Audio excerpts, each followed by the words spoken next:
One of the greatest living songwriters, I think, and probably not just me, is Tom Waits. He evolved from being kind of a grungy, beat-style folky into someone who made some of the most beautiful, romantic, and torchy and sad songs ever, into someone who also ended up doing experimental and crunchy and avant-garde and Beefheart-esque music. And now he's been combining all three types for the past few years, and usually in such brilliant and extraordinary ways that every new album is a discovery. And someone who has spent the past couple of years discovering Waits is J.S.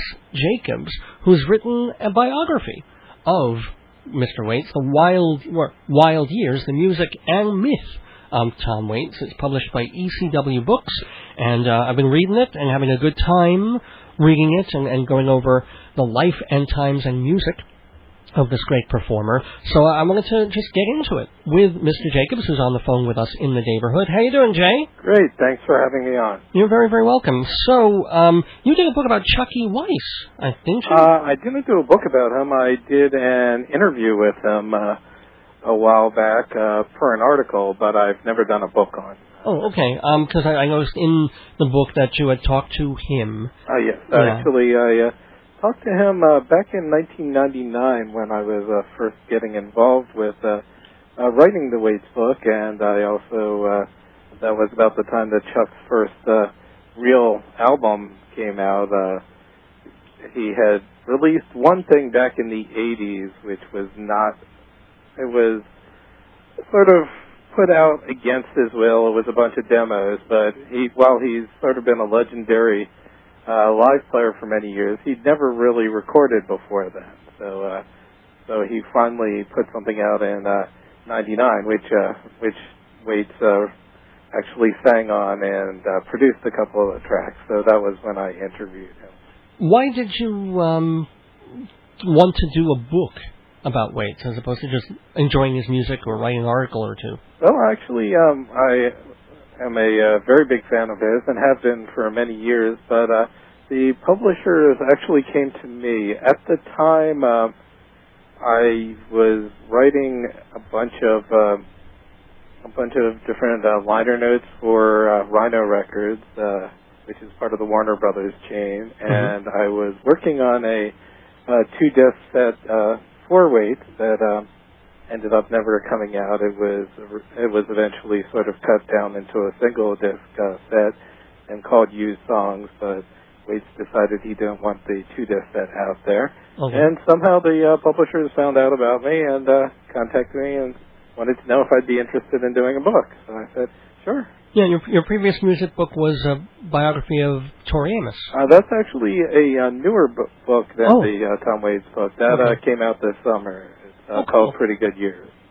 So, going to the Waits thing, what was the toughest thing about doing the biography of him? Well, it's just, it was a lot of different things, but I mean, for the most part, it was just the fact that Tom Waits is such a private person in a lot of ways. So, and you can tell through his interviews, he's built up this huge mythology about his life, which is fascinating and fun to read and all, but there are so many basically contradicting stories about what has happened in his life at different points and everything. You can read 5 different interviews about the same thing and get 5 different stories about what exactly happened. Right. Which was sort of why, when I was writing the book, I decided to actually make that a part of the actual biography. Yeah, that is one of the more fun things about it, where you will quote him from various different interviews, talking completely like off the cuff. I mean, these hilarious random things are coming out of his mouth, and there's maybe a kernel of truth in it, which he embroiders with 10,000 kernels of nonsense. And it's as fun to read the nonsense as it is to know what the truth might have sort of been. Mm-hmm. And whenever possible, I did get that information. Unfortunately, Tom, I did contact him and tried to get him more actively involved with the book, but there was a book that came out back in the 1980s, a biography called Small Change, and he was really not happy with the way that came out, so he decided he did not want to be too involved with the writing of the book. So, but he didn't block your book. No, absolutely not. In fact, I spoke with his manager, and his manager actually was very, very nice about it and everything. He said, look, he actually did go to Tom and talk to him for me, and he said, look, I just know that this is probably not something that Tom is going to be willing to get involved with because he is such a private person. But a lot of the best autobiographical stuff that you have in the book is basically from one apparently amazing interview that he did with Morning Becomes Eclectic, this this California radio program. Right. There are actually about three different ones that came from the K-Rock Morning Becomes Eclectic things that we were luckily allowed to use.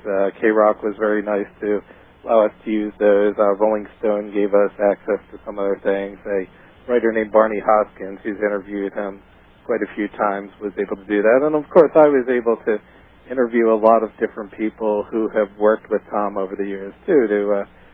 Like whom? Who did you actually get to talk to first person? I spoke with quite a few people. I spoke with Bones Howe, who produced 7 of his CDs. I spoke with Jerry Yester, who produced his first CD.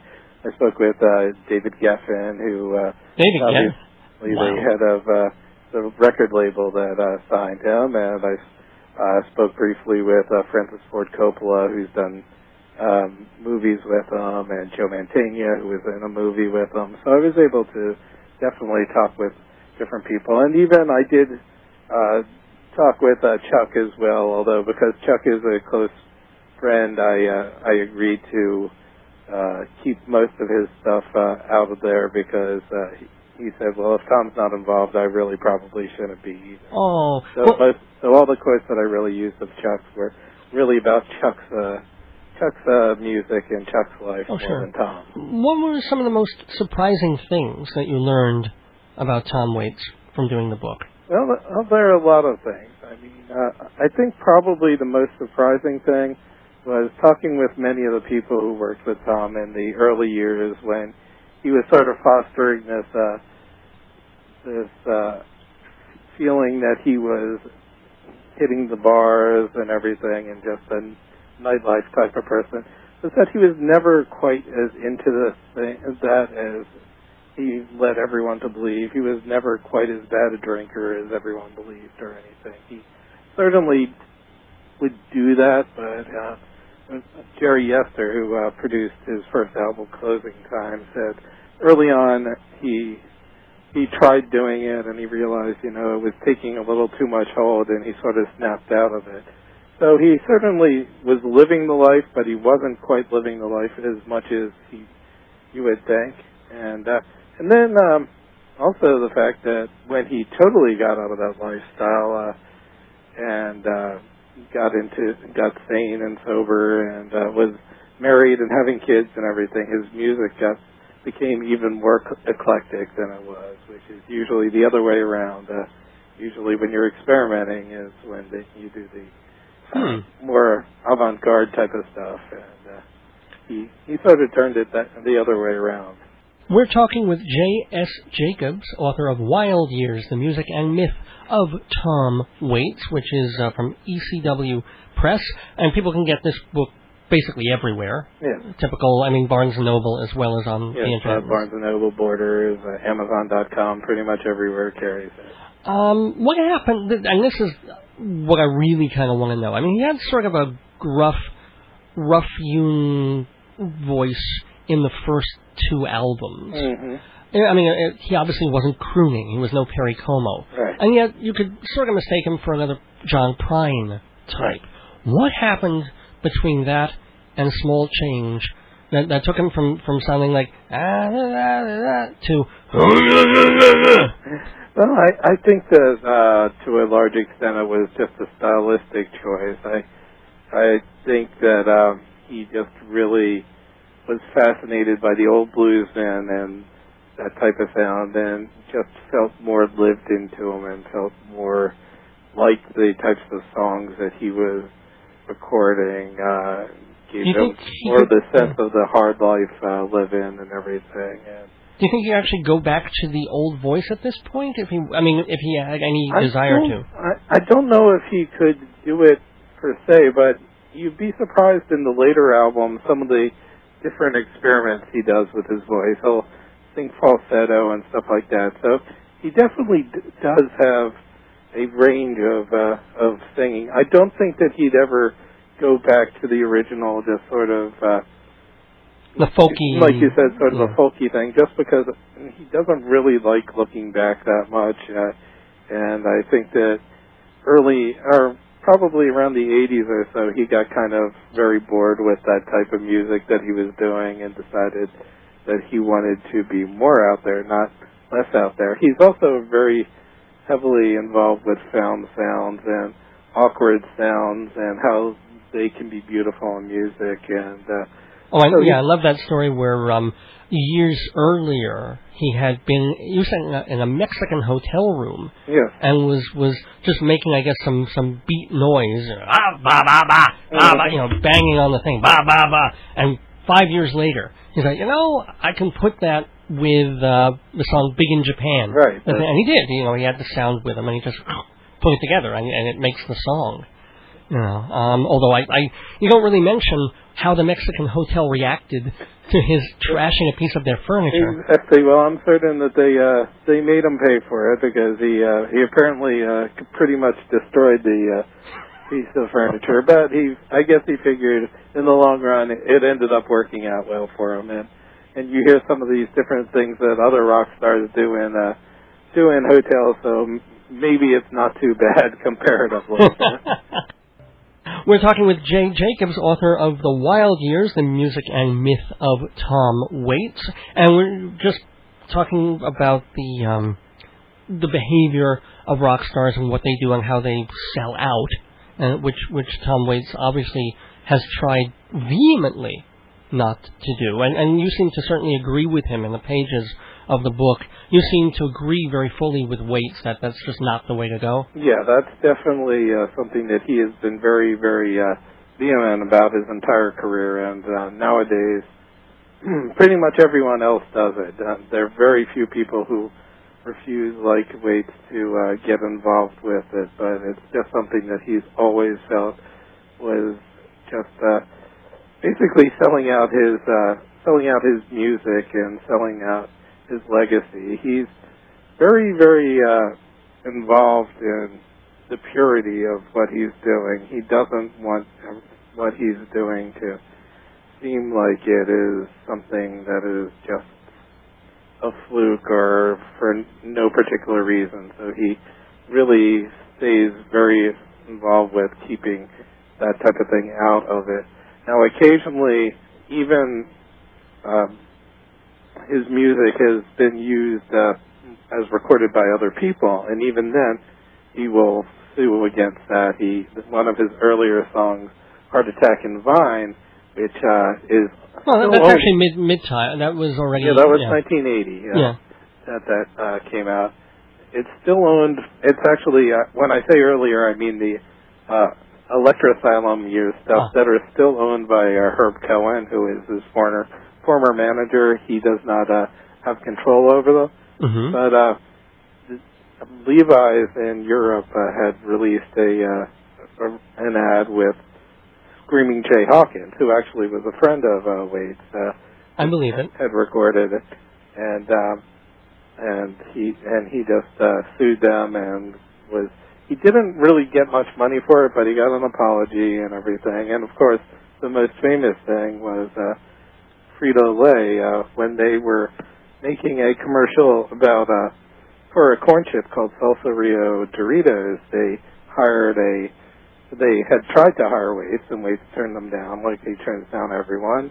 And they hired a guy who sounded exactly like him and did a song which they claimed was a sort of an homage to him rather than an actual Waits song. They had originally wanted to use his song "Step Right Up," and it was a song that sounded like "Step Right Up," but it wasn't "Step Right Up."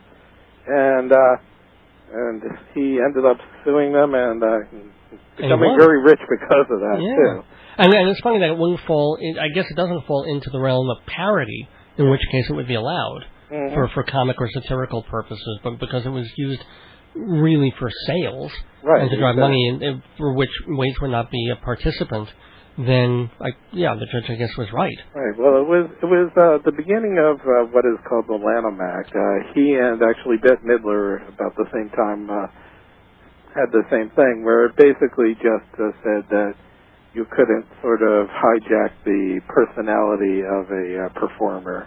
I mean, Frito-Lay tried to argue that not enough people knew who Tom Waits was, but as the judge said at the time, well, first of all, he said it's pretty obvious that a lot of people do know who he is, but still he said, but you can't just let that be, or then anyone who's not a huge star could just be open to having their voice or their style just sort of stolen.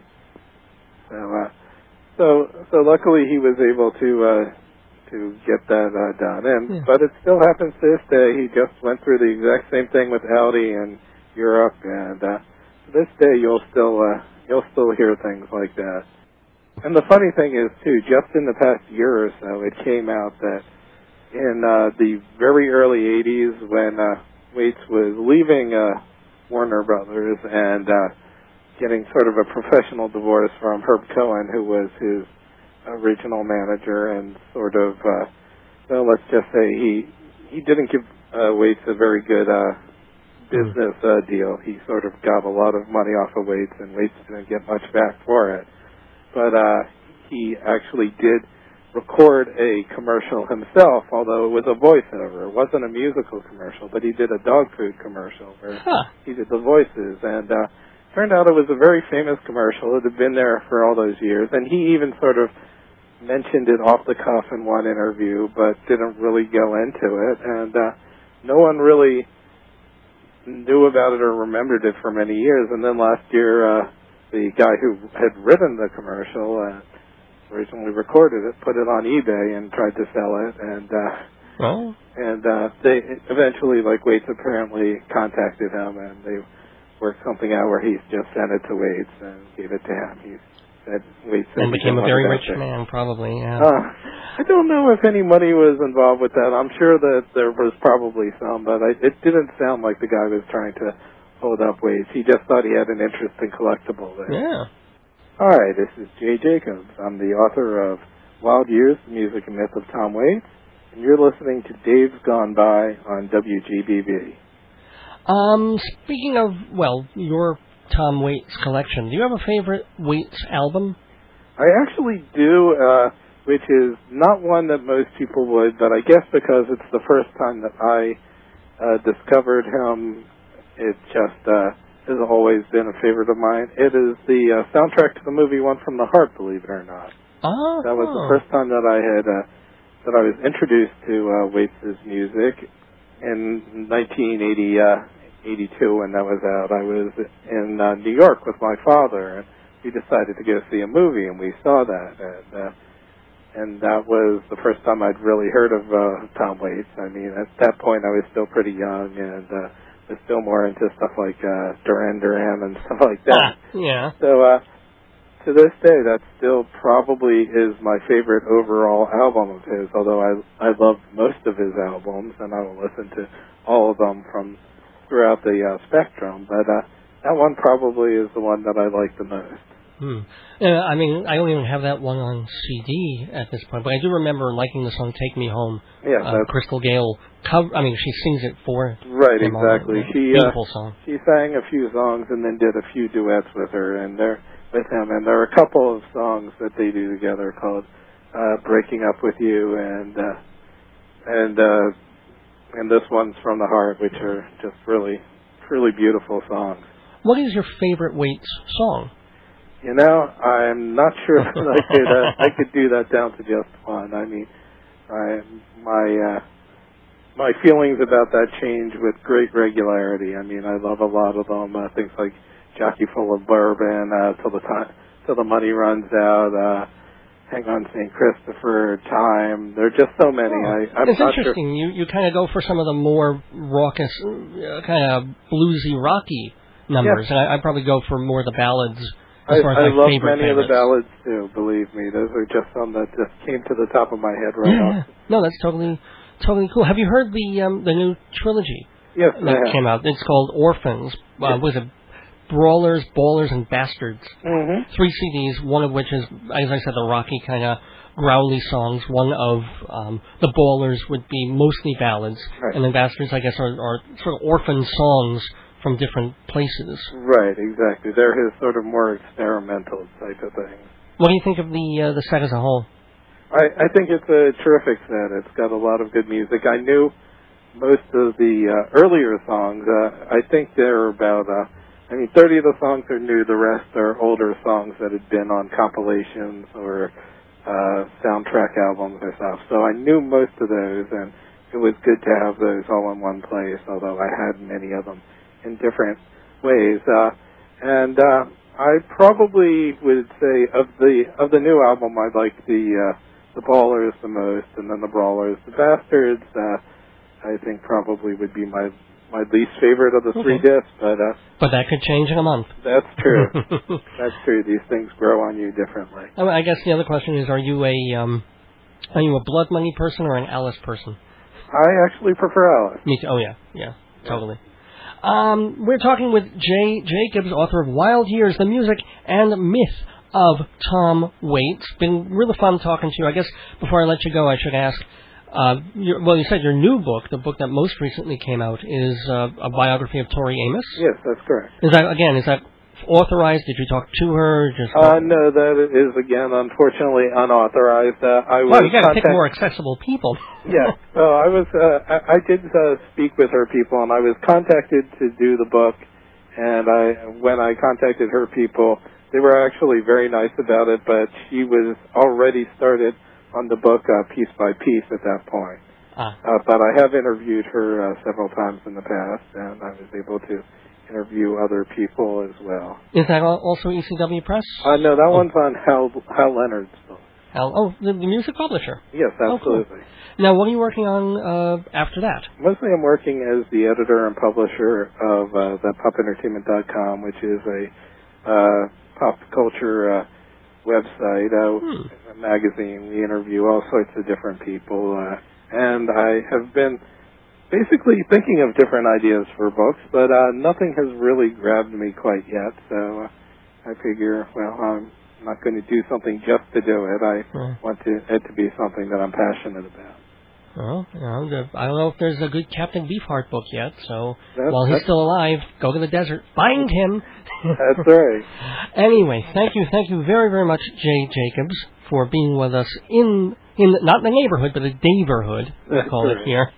So, best of luck with the Waits book, with the Tori Amos book, and whatever projects you've got coming up, as well as PopEntertainment.com. Thanks, Jay. Thank you very much.